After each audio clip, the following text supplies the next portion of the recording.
Okay. Great. Hello, everybody, and welcome. My name is Hunter O'Haney, and I'm the director of the Stonewall National Museum and Archive here in Fort Lauderdale, Florida, and we're very happy to have all of you here. And hello to all of our friends on Facebook. Tonight, we're going to have a curatorial talk by our guest curator, Meaghan Kent, of a new exhibition which we're opening this evening. But before we start that, I just want to go through a few things here. First of all, I'd like to say hello to my colleague, Emery Grant. Hello, Emery. Say hi. Good evening, everybody. Emery will be there behind the scenes trying to make sure everything is hunky-dory. We're definitely keeping our 6 feet apart.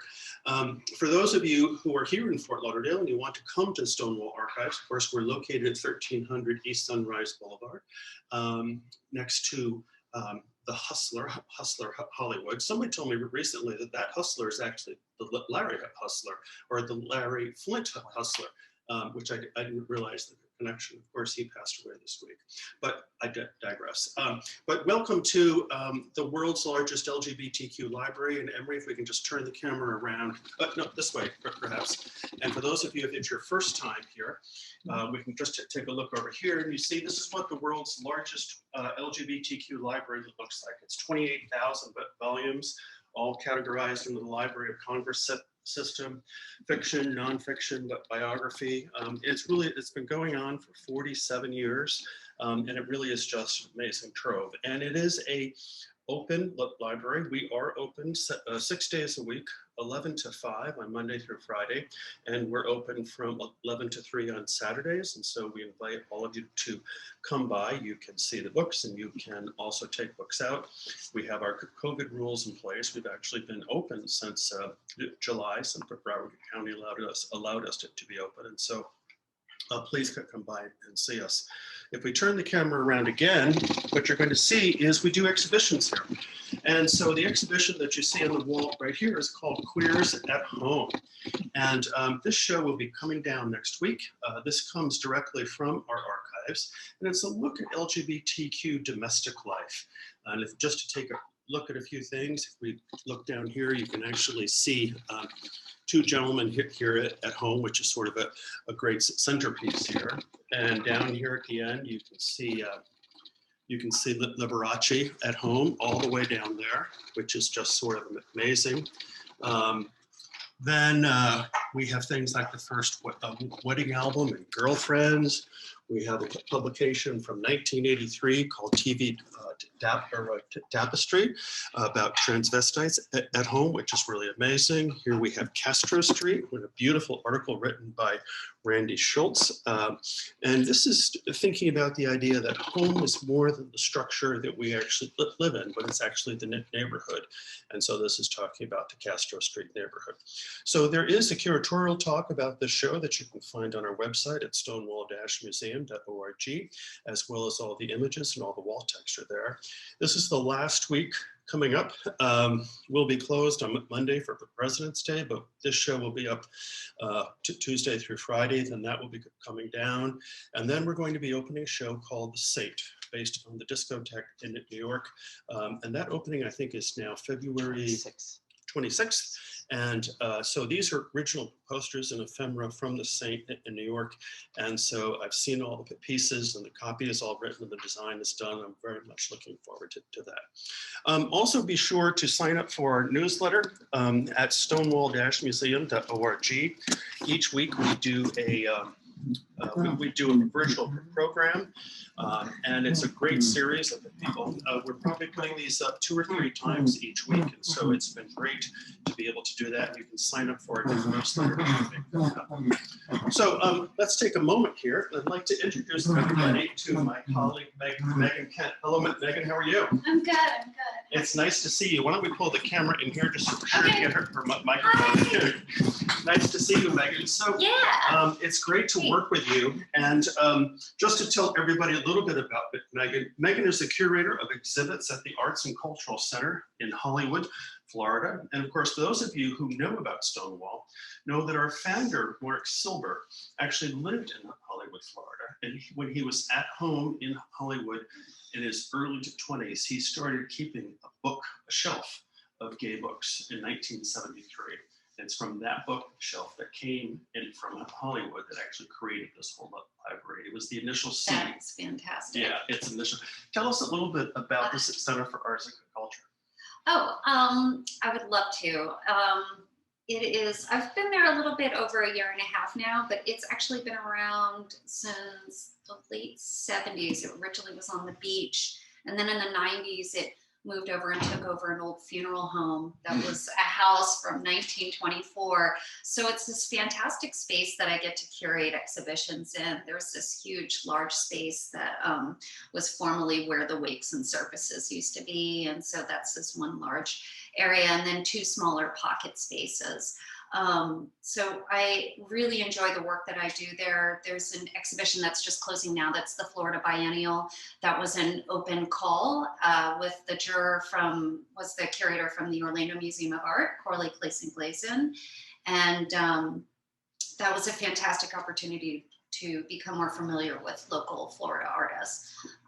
So that's an exhibition that, just closed, and then I'm opening one just in a few weeks with Cara Despain, who's another Miami-based artist, with Emmanuel Tovar, who is from Mexico, and Javier Barrios, who is also from Mexico and Mexico City.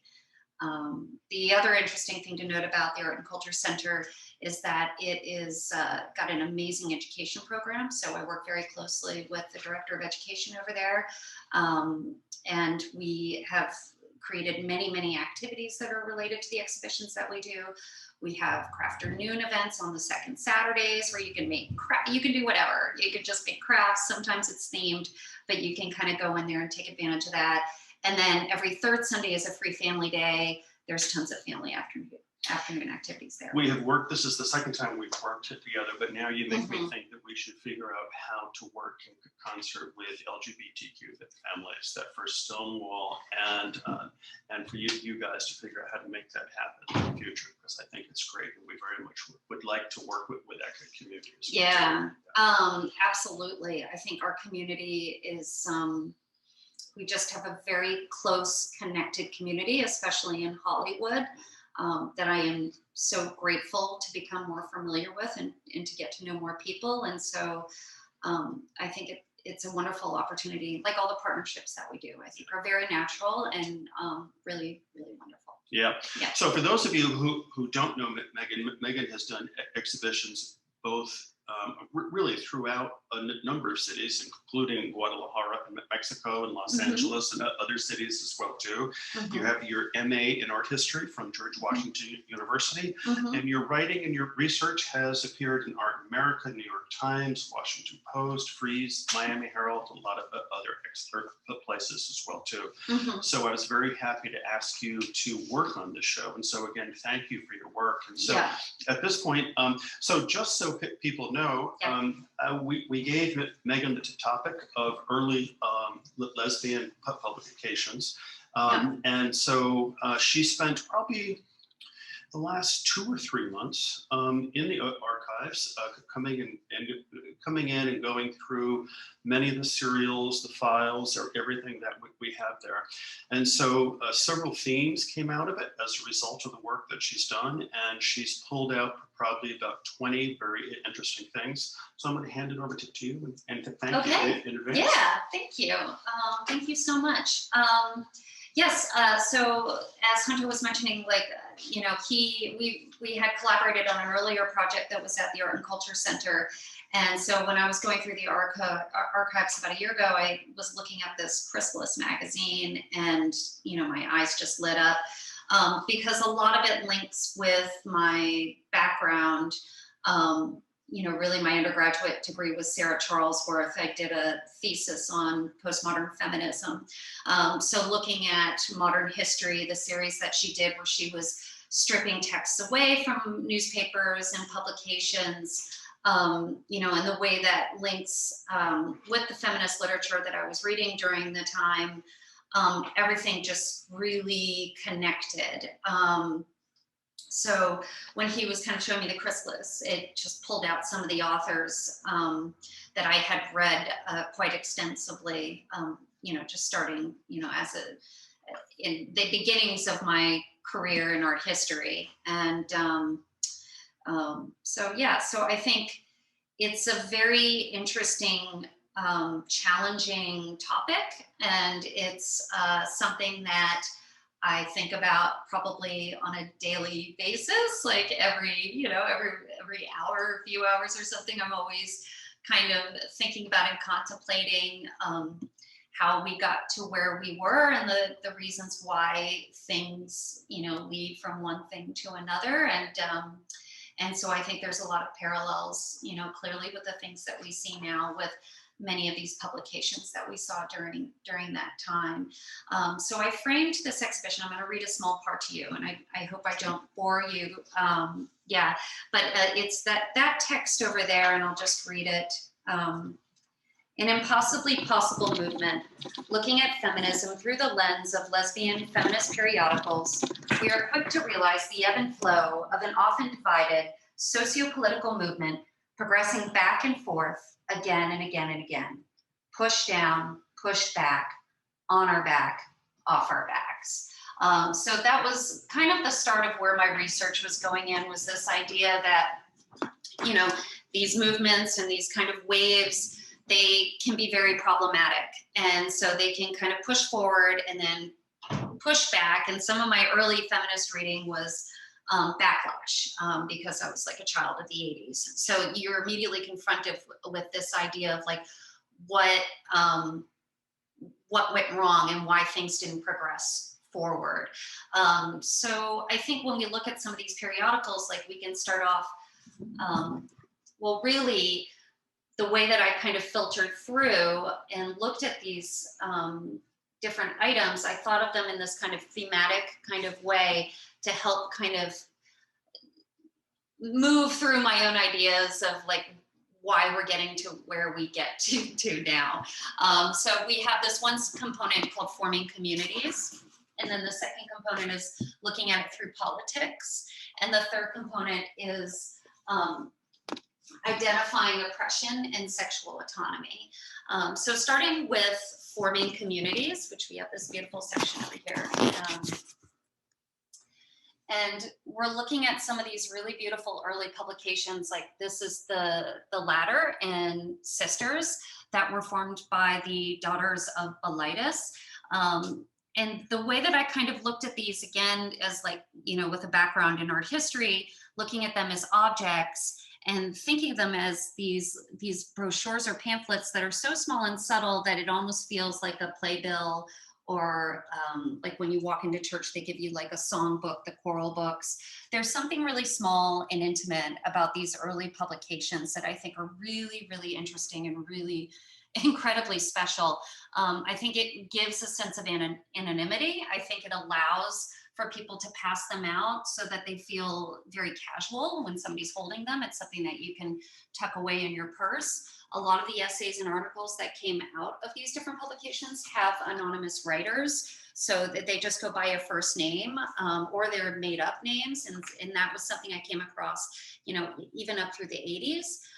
So I think it's an interesting place to start with this idea of forming communities. And I definitely wanted communities to be plural because there's so many different communities within this whole idea of lesbian feminism, which is a big beast of this kind of idea of grouping people. So I kind of broke it down because there's also people that kind of want to usher away and form their own small facets. So you get something like Broomstick, for example, which is by and for women that are over 40. Or you get Sisters United, which is something that was for people that were Christian, that were religious, and wanted to find a basis and acceptance within their spiritual community. And then I had to include this Lavender Woman. This was like one of the gems that I really just loved, because then it turned into this newspaper form. Again, another way of casualness, easy to print, easy to disseminate. The ability to be able to get widespread and create a connection from one person to another. And I think with that, in that sense, it was an opportunity for people to feel less alone. And so within a lot of these different publications, there was this idea of laying out certain classified sections, meeting groups, ways of people being able to connect by submitting personal stories or essays, all sorts of various ways for people to not feel alone. And with the Lavender Woman, I wanted to focus on that feminist credo, the personal is political, which, I mean, that struck to my core at 18 years old. But the idea that, you know, your story has a sense in the greater community, and it can be equated with what other people are going through. Okay, so that is the forming communities kind of component. The other component is politics. And in the politics component, I really wanted to address some of the problematics, and also as a sense of this way that these different kind of periodicals addressed ways of gathering, protesting, you know, really creating issues. Am I still going? Keep going. Okay, great. I'm just going to keep talking. Anyways, so I have this politics section that I pulled in. And so there's this one that's like about gay marriage. There's all of the different issues in this off our backs issue where they're talking about reproductive rights. You know, even the basics of learning about, you know, the woman's body, just getting clear information. And that's something I think, you know, is really interesting coming into terms of things like birth control and how we can control our bodies, you know, with abortion, with equal rights, all of these different issues starting in the 70s. Well, I mean, obviously they started much earlier than that, but with this movement that was kind of starting like in that late 60s, 70s, and how those issues still progress and continue today. We have the incredible Audre Lorde, who was the poetry editor of Chrysalis, and she wrote quite extensively. So I did want to highlight some leaders, people that really were throughout many different types of publications.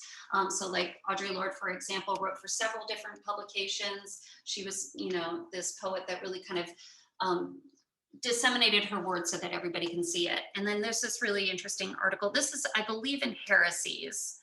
Yeah, this one's Heresies, Death in Defense, Guatemalan Women. You're just kind of trying to address these different issues, you know, that were happening for many different people. And so I think there was, you know, this attempt within this movement to really try to grab and get people encouraged and engaged. But what I really wanted to get into with my essay, and as I was curating this, I really wanted to address the problematics that were part of it as well. And so sometimes these articles just felt very topical, and they felt like, okay, this is happening here, and then nothing continues from there. So it's like things tend to disappear.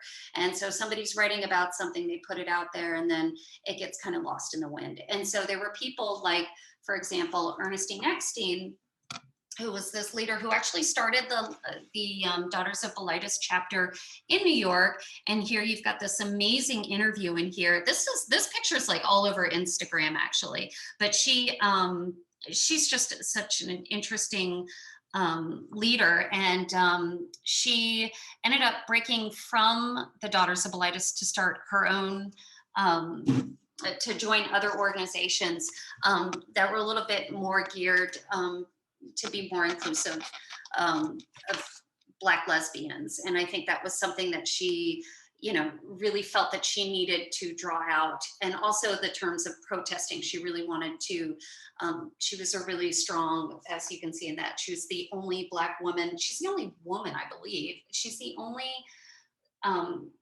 person in this photograph, you know, other than these other people protesting for equality, for rights for gays, for equality.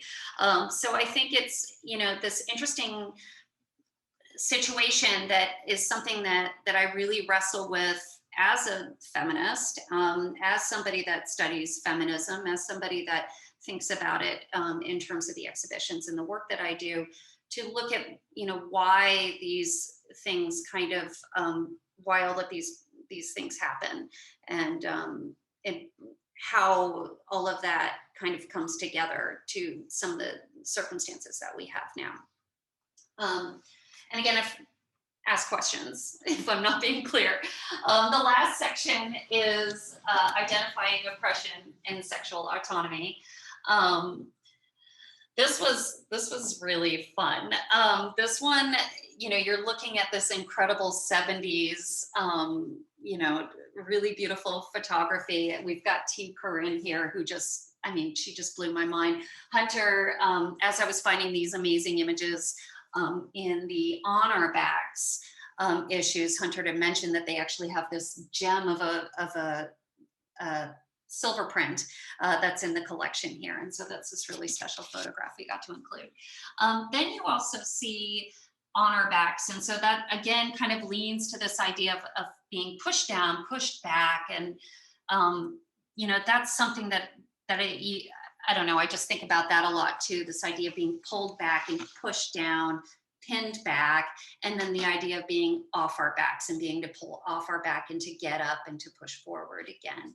And these were beautiful. This was these magazines, honor backs was like one of the first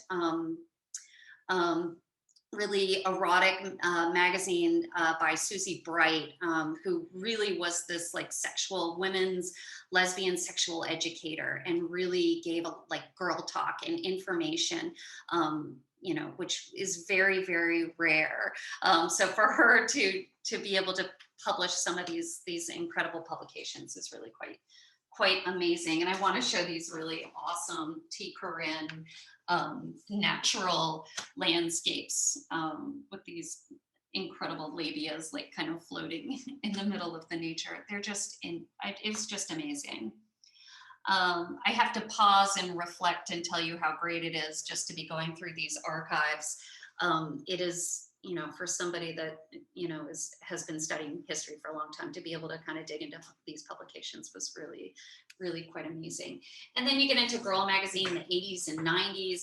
I talk a lot about, I get into the essay that I wrote just with how the image of the lesbian woman appears, the stereotypes, the genders, and then this idea that, people often lean into it, which I think is really special. And the idea that you lean into these words, this kind of language that can be offensive, slanderous, hateful, and how this lesbian feminist movement would lean into that and kind of stand against that. So you get a lot of magazines, like Broomstick, the idea of crone, just some of these words that just got leaned into.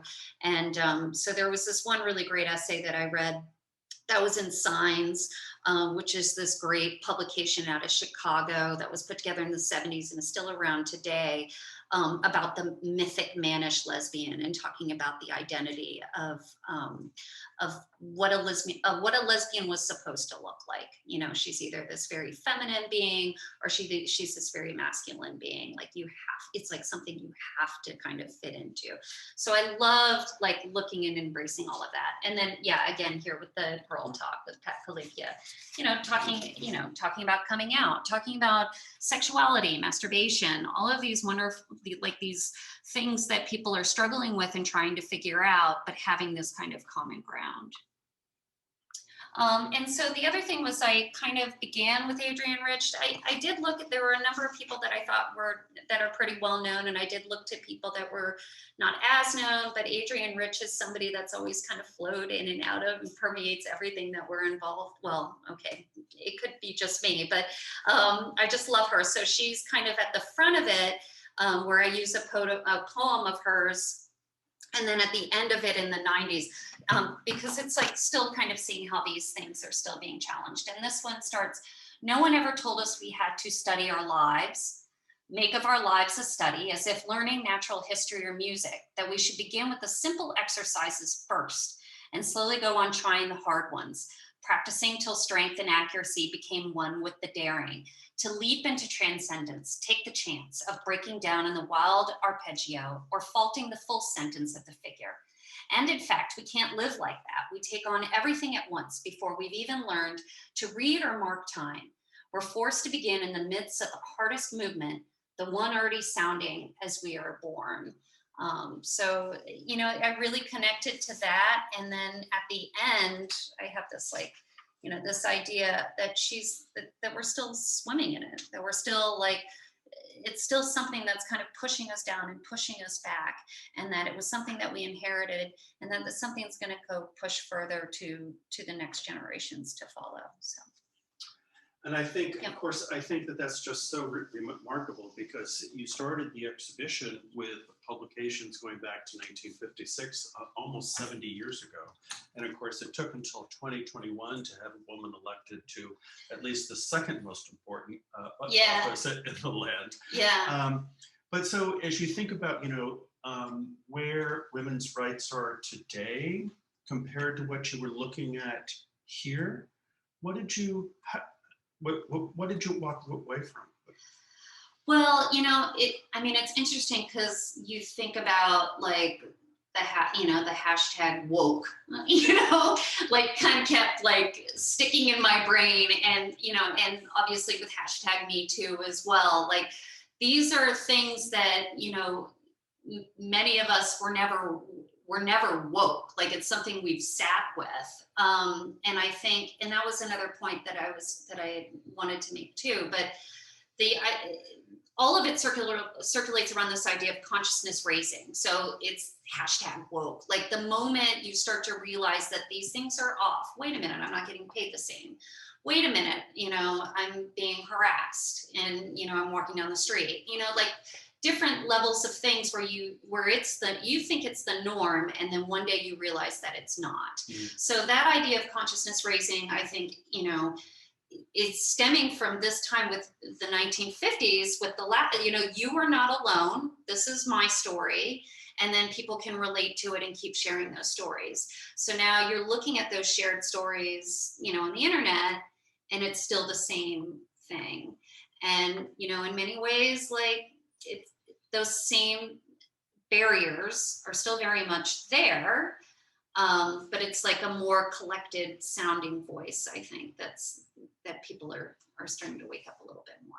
And also, I think too, I don't know if you agree with this, but I think also with what's happened with the LGBTQ movement, and certainly with what's happened as far as civil rights with people of color, that I think there is more of a collective sense of more individuals of feeling that they want to be woke, and that they have more allies.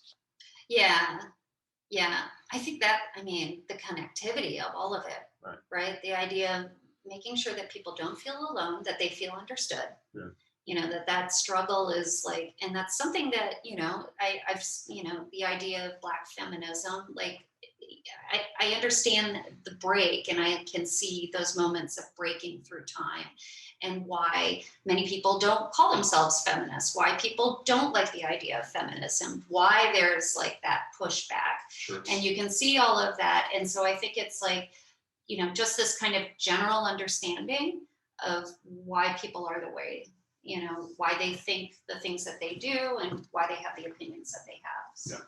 And even the idea that that men can now sort of freely think of themselves if they choose to believe themselves to be feminists as well too. That's super exciting. Which is very exciting. Which, you know, when I was in my 20s or 30s, that was unheard of to actually call myself a feminist. But today, that's something that I can proudly say. So I think that's a great thing. Yeah. I think it's a. You know, I went to a protest a few years ago, and was just like wanting to kind of explain, you know, have this idea of like, it doesn't have to be what those barriers are. True. You know, that it's a philosophy. You know, these things they have their issues, they have their positive and negative components of it. But to see people embrace it, I think is just, it's very exciting for me. But that's all on a personal level. Well, of course, so much of this business is but personal. So right? Yeah. So Meaghan Kent, thank you so much for the time that you put into the show. Such a pleasure. It's been absolutely great. Yeah. This exhibition will be up, I don't know the exact date, but I want to say sometime until the end of April, beginning of May, you know, because because of COVID and everything, things are just a little bit fluid these days, but everybody should be aware that this talk is now going to be available online. The entire exhibition will be available online through the website. And also Meaghan did an amazing job and wrote an amazing essay, which is very well researched with lots of additional reading. And so the essay in and of itself will be put online as well too. I see there might be a question or two here, Emery, and so if we can just take a look at those to see if people have any questions or comments they want to make. And if not, then... And I'll just say in the meantime, thank you so much to Stonewall for inviting me for the project. Thank you, Emery. Thank you, Hunter. Sure. So we have a note here from Bonnie McMorris. Hi, this is historian and Olivia Records archivist Bonnie Morris. Hi, Bonnie, checking in. I think it's important to begin with the names of editors and writers, many of whom are still living and possibly watching. Can you address the significance that lesbian writers and journalists often had no other platform for their talents, and why they formed communities of publishing, not just the topical problematics?